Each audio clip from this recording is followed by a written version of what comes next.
साथियों नमस्कार, स्वागत है आप सभी का आपके अपने YouTube प्लेटफॉर्म पर। तो जब आप यूपी टेट की तैयारी करते हैं तो यूपी टेट या सुपर टेट की जब आप तैयारी करेंगे, भविष्य में वैकेंसी तो है ही सुपर टेट की 11,000 तो कन्फर्म ही है। बाकी ग्रामीण क्षेत्रों का कुछ अध्याचन प्राप्त हो जाएगा तो वो सोने पर सुहागा हो जाएगा। ऐसे में तमाम नई योजनाएं भी कई बार सवालों में देखने को मिल जाती हैं। नई योजनाओं पर ध्यान किसी का नहीं जाता है। यदि एक दो सवाल निकल करके आ जाएगा तो आपका मामला फंस जाएगा। यहां से ज्यादातर जो बातें निकल करके आ सकती हैं वो फुल फॉर्म पूछे जा सकते हैं।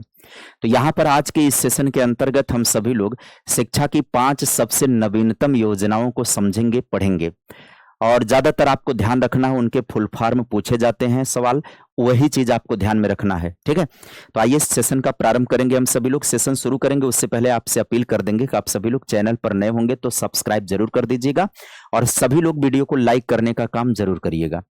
सबसे पहली योजना की बात करेंगे तो निपुण भारत अभियान की बात करेंगे, जो वेरी वेरी मोस्ट इंपॉर्टेंट होता है। यह योजना बच्चों को बुनियादी स्तर पर पढ़ने लिखने और बेसिक गणित सिखाने का सबसे बड़ा अभियान चलाया गया था। यह अभियान चलाया कब गया था?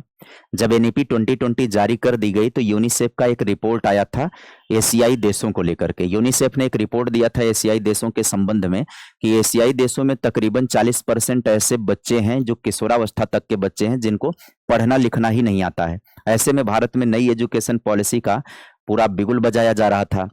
तो वहां पर थोड़ा सा शर्म आ गई सरकार को, तो सरकार ने योजना शुरू करी सबको फाउंडेशनल लेवल पर लिटरेसी देने के लिए, साक्षरता के लिए निपुण भारत मिशन अभियान का शुरुआत की अभियान शुरू किया गया था। इसमें क्या है, बच्चों को बुनियादी स्तर पर पढ़ने लिखने और बेसिक गणित सिखाने का यह अभियान है।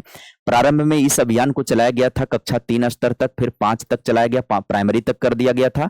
अब पुनः इसको कक्षा 3 से पहले तक के लिए कर दिया गया है। यानी कक्षा 3 में प्रवेश करने के पहले तक सारे बच्चों के अंदर बुनियादी साक्षरता हो जानी चाहिए।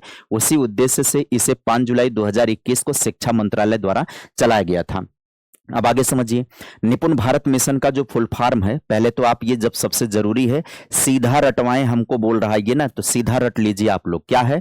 National initiative for proficiency in reading with understanding and numeracy. इसका फुल फॉर्म आप जरूर याद रखिएगा, यही आपसे सवाल परीक्षा में पूछा जाएगा और कोई सवाल महत्वपूर्ण नहीं है इसके अलावा। ये आप सभी से फुल फॉर्म पूछे जाने की संभावना ज्यादा है। बाकी एडिशनल जानकारी ले लीजिए। निपुण भारत का उद्देश्य और लक्ष्य क्या है? तो इसका उद्देश्य है बुनियादी साक्षरता और संख्या ज्ञान देना, FLN यानी फाउंडेशनल लिटरेसी एंड न्यूमरेसी हासिल कराना इसका मुख्य उद्देश्य है। क्या होता है ये फाउंडेशनल लिटरेसी और न्यूमरेसी? मतलब ये होता है पढ़ना लिखना बोलना समझना और आंकिक गणनाएं करना बच्चों को सिखा देना, यही होता है FLN। सबसे महत्वपूर्ण लक्ष्य है कि 26-27 तक प्रत्येक बच्चे को कक्षा 3 के अंत तक पढ़ने लिखने और अंकगणित सीखने की क्षमता प्राप्त करनी, ये इसका मुख्य लक्ष्य है। किस उम्र के वो लोगों को टारगेट किया जाता है? 3 से लेकर के 9 वर्ष के बच्चों के लिए यह अभियान चलाया जाता है। अगली बात पर चलते हैं, तो अगली बात देख लेते हैं हम लोग। अगली बात ये होती है PM श्री योजना। ये भी बहुत महत्वपूर्ण योजना है PM श्री। यह कोई नए स्कूल बनाने की योजना नहीं है बल्कि पुराने स्कूलों को हाईटेक बनाने की योजना है। फुल फॉर्म इसका समझ लीजिए, PM school for rising India, इसका फुल फॉर्म है PM school for rising India. इसी को PM श्री कह दिया जाता है। PM श्री कह देने का मतलब यह है कि PM schools for rising India, यानी कि PM school for rising India आप सभी को याद रखना है। 5 सितंबर 2022 को यह शिक्षक दिवस के अवसर पर योजना लॉन्च की गई थी। फुल फॉर्म आपके लिए जरूरी है बस। PM श्री योजना का लक्ष्य और विशेषताओं की बात करें तो पूरे भारत में 14,500 पुराने स्कूलों KB JNB और राज्य के स्कूलों को अपग्रेड करके इन्हें मॉडल स्कूल बनाना था। ये स्कूल NEP 2020 की प्रयोगशाला के रूप में काम करेंगे और इन्हें ग्रीन स्कूल के रूप में विकसित किया जाएगा जहां सोलर पैनल और स्मार्ट क्लासेस होंगी। आगे समझिएगा अगली योजना पर। निष्ठा शिक्षकों के ट्रेनिंग का प्रोग्राम है ये, या बच्चों के लिए नहीं बल्कि अध्यापकों और प्रधानाध्यापकों के लिए है। या दुनिया का सबसे बड़ा शिक्षक प्रशिक्षण का कार्यक्रम है। इसका फुल फॉर्म क्या हो जाएगा? इसका फुल फॉर्म हो जाएगा national initiative for school heads and teachers holistic advancement. तो ये आप फुल फॉर्म इसका याद रखिएगा। फुल फॉर्म ही आपसे ज्यादातर पूछे जाने की संभावना है। फिलहाल निष्ठा का उद्देश्य क्या है कि शिक्षकों और स्कूल प्रमुखों की क्षमता का निर्माण करना ताकि वे कक्षा में रटाने के बजाय रचनात्मक तरीकों से पढ़ा सकें। अब तक इसके कई चरण आ चुके हैं, जैसे निष्ठा 1 पॉइंट वो है ना 3 पॉइंट तक आ चुका है क्रमशः। ये क्रमशः प्रारंभिक माध्यमिक और निपुण भारत यानी कि FLN के अध्यापकों को ट्रेनिंग दिया जाता है। आगे बात करेंगे दीक्षा पोर्टल।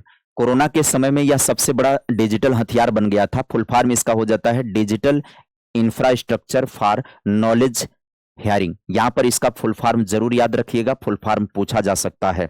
आगे समझिएगा, दीक्षा पोर्टल का उपयोग, इस ऐप और पोर्टल पर कक्षा 1 से 12 तक की सभी किताबें, वीडियो और टेस्ट जो है क्यूआर कोड के माध्यम से मुफ्त उपलब्ध हैं। निष्ठा की ट्रेनिंग भी इसी ऐप पर होती है।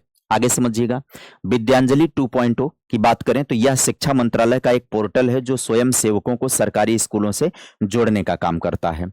इसका उद्देश्य क्या होता है? कोई भी व्यक्ति, रिटायर्ड टीचर या एनआरआई या पूर्व छात्र अपनी इच्छा से किसी भी सरकारी स्कूल में बच्चों को मुफ्त पढ़ा सकता है या स्कूल में पंखे, किताबें जैसी चीजें दान कर सकता है। आगे समझिएगा, परख, वेरी मोस्ट इंपॉर्टेंट ये है आप सभी का। सबसे महत्वपूर्ण कौन सा हो जाता है? परख जो होता है वो बहुत महत्वपूर्ण हो जाता है। इसका फुल फॉर्म जरूर याद रख लीजिएगा, performance assessment review and analysis of knowledge for holistic development. इसका फुल फॉर्म आप सभी से पूछने की संभावना ज्यादा है। यह एनईपी 2020 के तहत स्थापित एक राष्ट्रीय मूल्यांकन केंद्र है। तो ध्यान दीजिएगा, एनईपी 2020 के अकॉर्डिंग राष्ट्रीय मूल्यांकन केंद्र के रूप में जो विकसित किया गया उसका नाम क्या है? परख है, यानी performance assessment review and analysis of knowledge for holistic development है। यह नेशनल असेसमेंट सेंटर के रूप में काम करेगा। आगे बढ़िएगा, समझेंगे परख का कार्य क्या होगा। देश भर के सभी शिक्षा बोर्डों, चाहे वो सीबीएसई हो, यूपी बोर्ड हो इत्यादि के लिए छात्रों के मूल्यांकन के नियम और मानक तय करने का काम करेगा एनईपी 2020 के तहत। अब यहां पर एक बार क्विक रिवीजन की तरफ चलेंगे तो निपुण भारत का 3 से 9 वर्ष के बच्चों का टारगेट है बुनियादी साक्षरता और संख्या ज्ञान देना, और पीएम श्री जो है 14,500 पुराने स्कूल को हाईटेक और मॉडर्न स्कूल बनाना, और निष्ठा जो है अध्यापक और प्रधानाचार्य के लिए क्षमता निर्माण यानी ट्रेनिंग के लिए। दीक्षा जो है कक्षा 1 से 12 तक के one nation one digital platform है ये दीक्षा। विद्यांजलि स्वयं सेवक है, मुफ्त पढ़ाना, वस्तुएं दान करना, और परख है सभी शिक्षा बोर्डों के लिए मूल्यांकन के नियम और मानक तय करने के उद्देश्य से इसका निर्माण किया गया है। अब इस पर सवाल कैसे बन सकते हैं, एक बार नजर दौड़ा ही लेते हैं। जैसे निपुण भारत योजना के तहत बुनियादी साक्षरता और संख्या ज्ञान प्राप्त करने का अंतिम लक्ष्य वर्ष क्या निर्धारित किया गया है? किस वर्ष तक ये प्राप्त कर लेना है? अभी हमने पीछे डिस्कस किया है, कमेंट बॉक्स में इसका रिप्लाई करिएगा आप सभी। शिक्षा मंत्रालय द्वारा शुरू किए गए निष्ठा कार्यक्रम का मुख्य उद्देश्य क्या है? पीछे हम लोगों ने अध्ययन किया है, सवाल ऐसा बन सकता है। आगे समझिएगा, पीएम श्री योजना का संबंध मुख्य रूप से किससे है? ये सवाल बन सकता है। आगे समझिए, निपुण का सही और पूर्ण रूप क्या है? ये महत्वपूर्ण बात है, इसको इंपॉर्टेंट कर लीजिएगा। निपुण का क्या फुल फॉर्म हो सकता है? तो कह रहा है national initiative for proficiency in reading with understanding and numeracy. यही आप सभी का करेक्ट ऑप्शन हो जाता है। आगे कह रहा है एनईपी 2020 के तहत परख नामक एक निकाय की स्थापना की गई, या मुख्य रूप से क्या कार्य करेगा? तो राष्ट्रीय मूल्यांकन केंद्र के रूप में इसका विकास किया जा रहा है। वेरी मोस्ट इंपॉर्टेंट है, ध्यान रखिएगा इसका।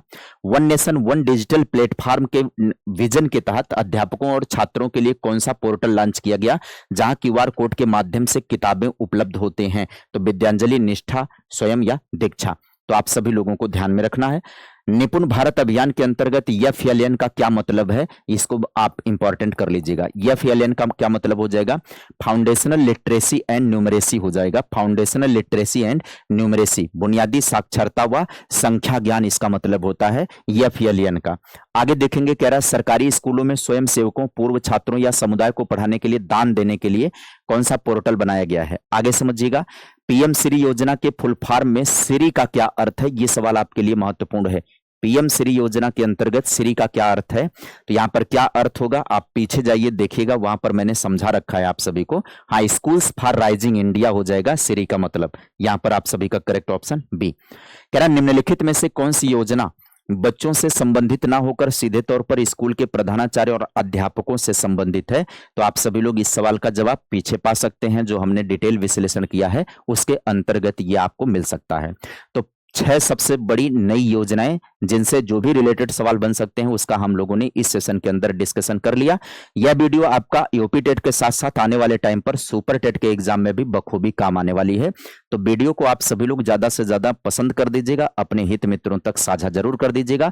मिलते हैं किसी नई वीडियो में नई जानकारी के साथ, तब तक के लिए bye bye, take care, thank you.